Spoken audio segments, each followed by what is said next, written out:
नमस्कार, मैं हूं तरुण गिरी गोस्वामी और आज हाजिर हूं अप्सरा साधना की एक कहानी को लेकर। तो चलिए शुरू करते हैं। शुक्रवार का दिन था।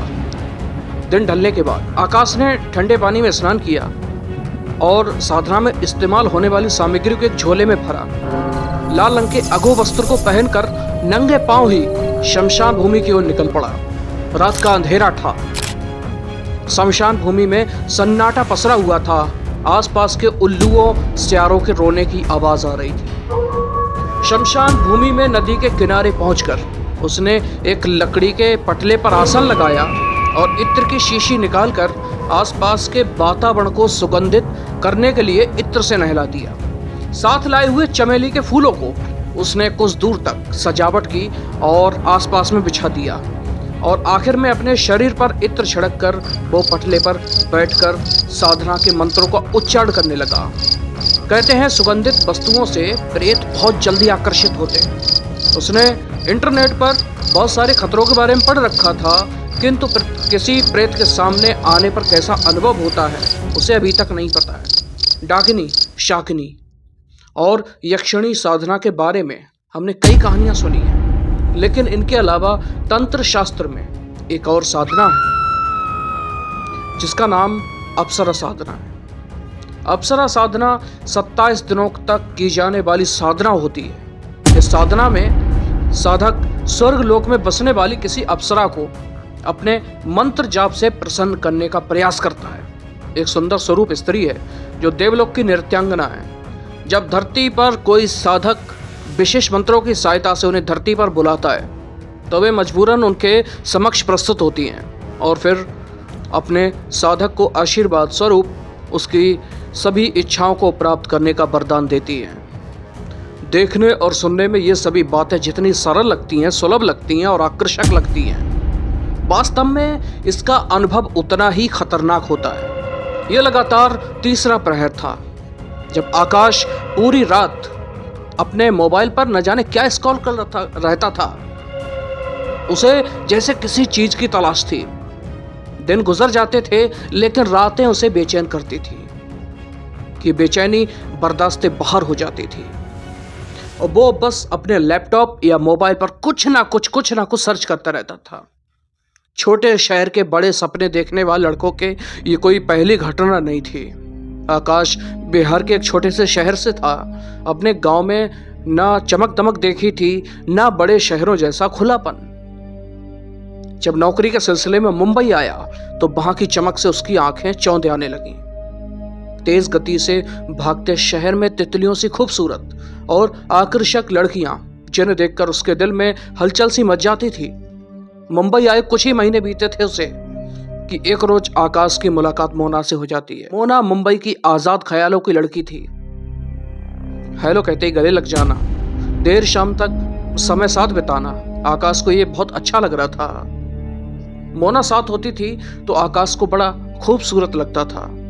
दोनों अब अच्छे दोस्त बन चुके थे। जब उससे मिलकर वो घर लौटता तो उससे मिलने की खुशी अलग होती और बेचैनी मिलने की छाई रहती थी। आकाश एक मेहनती लड़का था। धीरे धीरे उसने काम अच्छे से सीख लिया। ऑफिस में अब उसके पांव जमने लगे थे। गुजरते दिनों के साथ अब आकाश का मन अकेले और पागलपन की हद तक पहुंचने लगा था।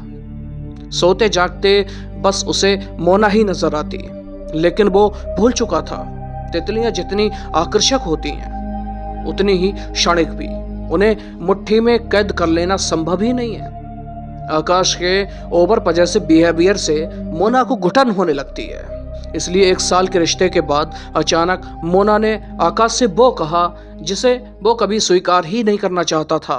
उसने कहा कि Akash, I think it's not working, तो लेट्स मूव ऑन। अब हमें एक दूसरे के रास्ते चले जाना चाहिए।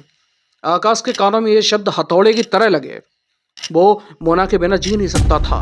हजारों बार उसका नंबर मिलाने की नाकाम कोशिश की। इसके बाद अंत में आकाश बिल्कुल नाउम्मीद हो चुका था। सब कुछ खो चुका था उसका। सारी रात इंटरनेट पे वो ऐसे तरीके ढूंढता रहता था जिससे वो किसी भी तरह उसकी मोना उसके पास लौट आए। ज्योतिष, टैरो कार्ड, सबका दरवाजा खटखटाया, लेकिन कहीं कोई उम्मीद नजर नहीं आई। उस रोज आकाश ऑफिस से घर लौट रहा था। तभी उसे सड़क के किनारे लगा एक पोस्टर दिखाई देता है जिसमें मनचाहा प्यार दिलाने के बारे में लिखा हुआ था। नीचे किसी बाबा का नंबर दिया था। ये पोस्टर आजकल आप बसों में, शहरों में, हर जगह देख सकते हैं। न जाने क्यों पहले कभी इस पोस्टर को उसने पहले नहीं देखा था, लेकिन आज उस पोस्टर को उसने देख लिया था। वो इतना हताश हो चुका था, उसने फट से उस नंबर पे कॉल लगा दी। दूसरी तरफ से एक आदमी ने फोन लगाया। आकाश ने पूछा, क्या आप वाकई मनपसंद लड़की से शादी करवा सकते हैं? उधर से आवाज आती है कि हाँ हाँ, यही तो काम है हमारा, कि 11 दिन में खुद ब खुद तुम्हारी तरफ वो लड़की खींची चली आएगी, जिसे चाहो अपना बना सकते हो। आकाश को यकीन नहीं हुआ कि ऐसा कैसे पॉसिबल है। आप कहते हो कि 11 दिनों में शादी करा दोगे और इधर वो मेरा फोन नहीं उठा रही है। बाबा कहते हैं कि तंत्र शास्त्र के बारे में जानते हो, सब कुछ संभव है। डाकिनी, यक्षिणी, अप्सरा सिद्ध की हुई हैं। हम तुम्हें ऐसी सिद्धि देंगे कि तुम्हारी प्रेमिका खुद ब खुद चलकर तुम्हारे पास आएगी। आकाश को बाबा की बात पर भरोसा नहीं हो रहा था, इसलिए उसने इसके बारे में ज्यादा बातें नहीं की और फोन काट दिया। कैसी अजीब सी बातें कर रहा था वो बाबा। क्या वाकई ऐसी शक्तियां होती हैं जिसकी मदद से हम जो चाहे पा सकते हैं? आकाश ये सोच रहा था। डाकिनी, यक्षिणी, ये कौन होती हैं? आकाश के मन में उत्सुकता पैदा होती चली गई। अपनी उत्सुकता को शांत करने के लिए आकाश डाकिनी और अप्सरा साधना के बारे में गूगल पर सर्च करने लगता है, इंटरनेट पर सर्च करने लगता है। एक के बाद एक पेज उसके सामने खुलते चले जाते हैं। अगर वाकई अप्सरा साधना जैसी कोई साधना होती है जिसकी मदद से हम सब कुछ पा सकते हैं, तो इससे अच्छी बात कोई हो ही नहीं सकती। बाबा ने साधना के लिए मुझसे 20,000 रुपए मांगे थे। किसी बाबा की क्या जरूरत है, इतनी इंफॉर्मेशन है गूगल पर, मैं खुद ही अप्सरा को साधने की सिद्धि करूंगा। आकाश नहीं जानता था वो किस रास्ते पर जाने की कोशिश कर रहा है। ना तो उसके पास कोई गुरु था, ना कोई पुख्ता जानकारी थी। हफ्तों तक इंटरनेट खंगालने के बाद उसने अब साधना करने का मन बना लिया था। इस समय मोना को पा लेने का जुनून उसके सर पर पागलपन की हद तक सवार हो चुका था। वो कुछ भी करके मोना को अपनी जिंदगी में वापस लाना चाहता था। शुक्रवार को दिन ढलने के बाद उसने स्नान किया और फिर साधना में इस्तेमाल होने वाली सामग्री को एक झोले में भर लिया। नंगे पांव शमशान घाट की ओर चल पड़ा। लाल रंग के अदो वस्त्र को पहनकर उसने एक लकड़ी के पटले पर आसन लगाया और फिर बैठकर अप्सरा साधना के मंत्रों का उच्चारण करने लगा। तकरीबन 2 घंटे तक एकाग्र होकर मंत्र जाप करता रहा। इसी बीच कई बार उसका मन भटका। कभी उसे अपने आस के पास किसी के गुर्राने की आवाज आती, तो कभी किसी के रोने की आवाज आती, कभी किसी के चिल्लाने की आवाज आती। उसकी डर से खिड़की बंधी हुई थी, लेकिन फिर भी बिना रुके वो मंत्र पढ़ते जा रहा था। जैसे जैसे साधना के दिन आगे बढ़ रहे थे, मंत्र जाप के समय उसके मन में बार बार मोना का ख्याल आ रहा था। उसे बार बार मोना के साथ बिताए गए लम्हे याद आते। आकाश रोजाना नींद से अपनी साधना पूरी कर रहा था, लेकिन अपने आसपास उसे ऐसा कुछ भी नहीं लग रहा था जिससे कि पता लगे उसकी साधना का लाभ उसे मिल भी रहा या नहीं। धीरे धीरे समय बीतता रहा और इसी तरह तकरीबन 10 दिन का समय और बीत जाता है। रात के तकरीबन 11 बजे हो गए। आकाश शमशान में मंत्रों की साधना में लीन था।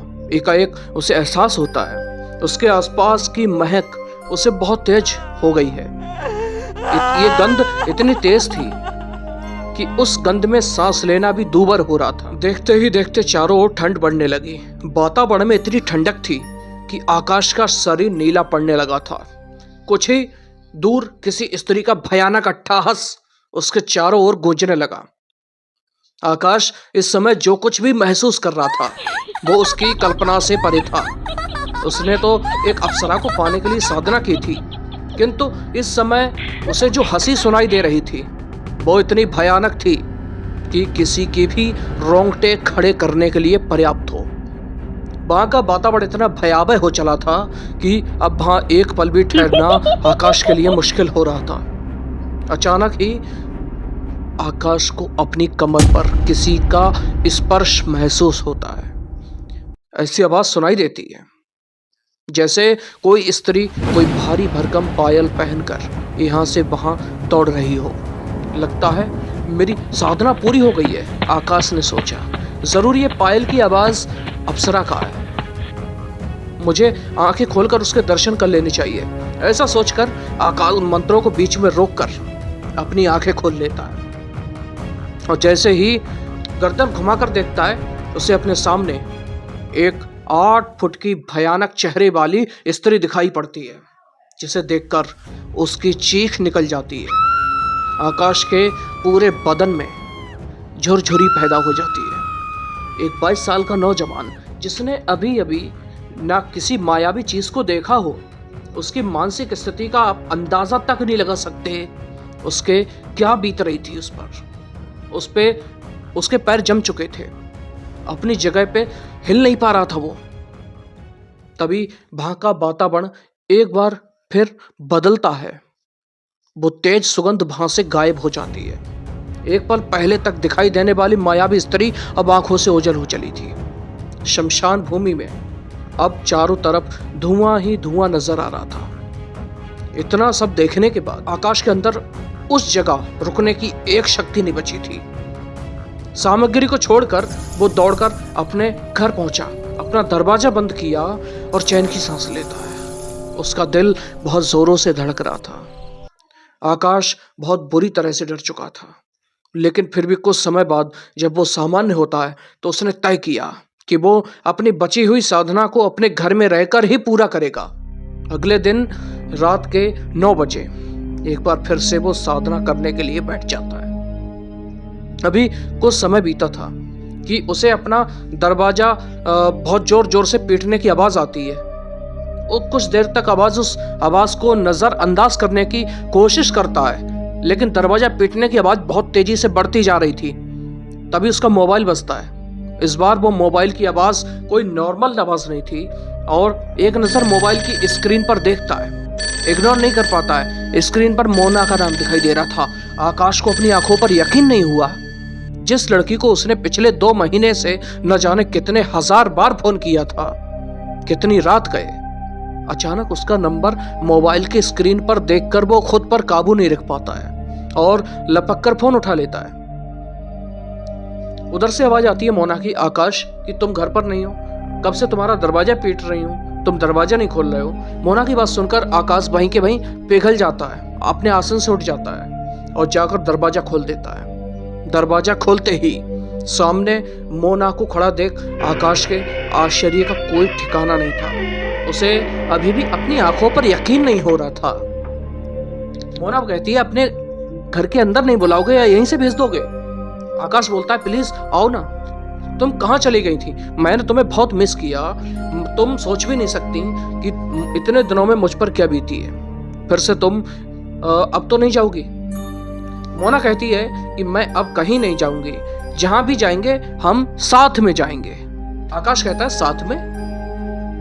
तो मोना बोली, छोड़ो ना, ये तो मजाक था। अब मैं समझ चुकी हूं कि तुमसे ज्यादा प्यार मुझे कोई नहीं कर सकता। मानो आकाश का सपना सच हो चुका था। इस पल की खुशी में वो भूल चुका था कि कुछ देर पहले वो अप्सरा साधना कर रहा था और उसे अधूरा छोड़ आया है। मोना के लौट आने के बाद अब आकाश के मन में आगे की साधना करने की कोई इच्छा ही नहीं बची, क्योंकि उसका सपना तो पूरा हो चुका था। अब पूरा दिन वो मोना के साथ बातें करने में बिताने लगा। मोना को लौटकर आए हुए 3 दिन बीत चुके थे। अब मोना आकाश से मिलने तो नहीं आती थी, लेकिन फोन पर लगातार उसकी मोना से बात हुआ करती थी। इधर जाने क्यों हर गुजरते दिन के साथ आकाश की सेहत गिरती ही जा रही थी। 1 सप्ताह बीता तो मानो उसके अंदर बिस्तर से उठने की जितनी ताकत थी वो सब खत्म हो चुकी थी। बेटे की बिगड़ी हालत को देखकर उसके माँ बाबूजी मुंबई आते हैं, उसे अच्छे से अच्छे डॉक्टर को दिखाते हैं। तमाम जांच करने के बाद भी मानो उसकी बीमारी किसी भी डॉक्टर की पकड़ में नहीं आ रही थी। तब उसके माता पिता सोचते हैं कि इस पर शायद कोई दूसरा चक्कर है। तो उसके पिता कहते हैं कि मैं बिरजू से पता करता हूँ, बिरजू यहीं पे रहता है। आकाश के माँ बाबूजी अपनी तरफ से पूरी कोशिश करते हैं और जल्दी ही उन्हें एक सिद्ध तांत्रिक का पता भी मिल जाता है, जहाँ पे अपने बेटे को लेकर पहुंच जाते हैं। इधर आकाश की हालत बिगड़ती जा रही थी, लेकिन ऐसी हालत में भी वो अपनी फिक्र छोड़कर बस पूरे समय मोबाइल की ओर देखकर मोना के फोन का इंतजार कर रहा था।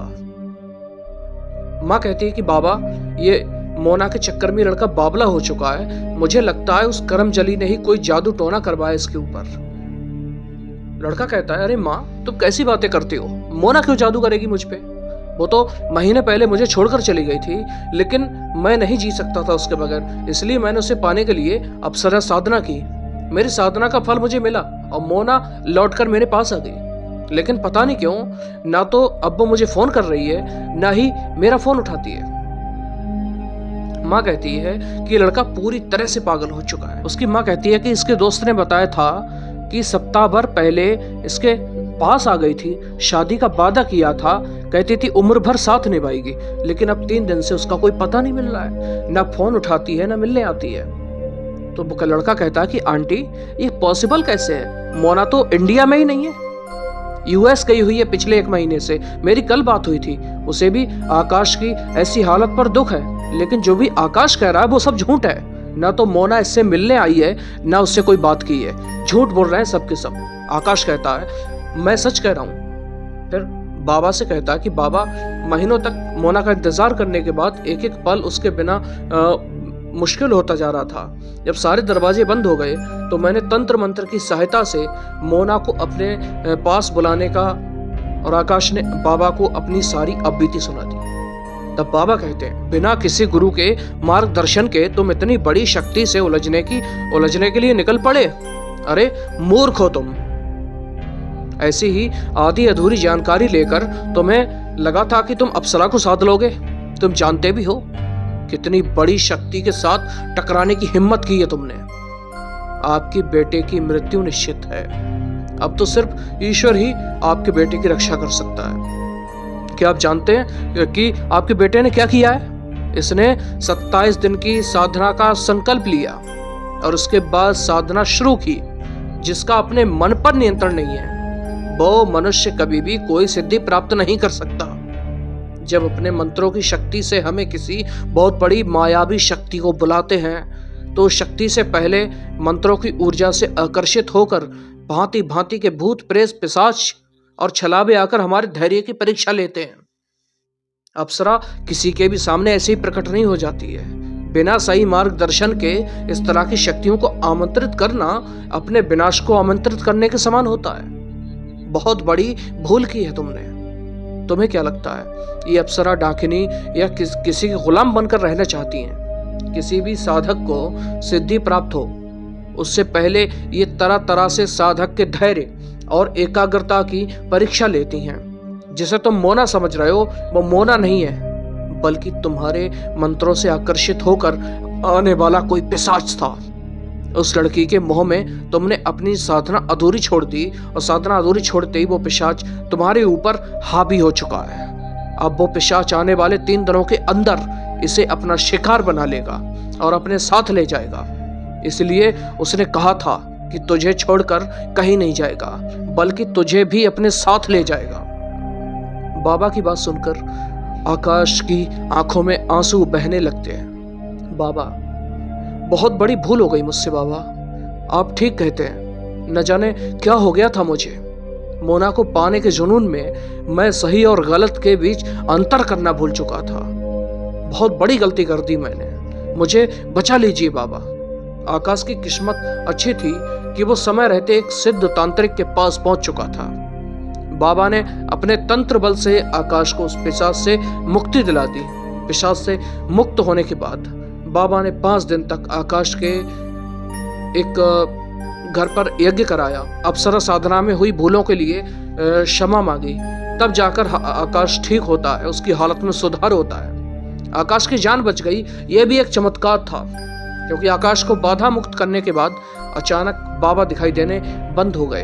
बाबा कहाँ गए, कब गए, कैसे गए, ये राज वो नहीं जानता था, ना कोई और जानता था। आकाश को एक नई जिंदगी मिल चुकी थी। स्वस्थ होने के बाद आकाश ने अपना बचा जीवन धर्म और आध्यात्म के सहारे गुजारने का प्रणय लिया।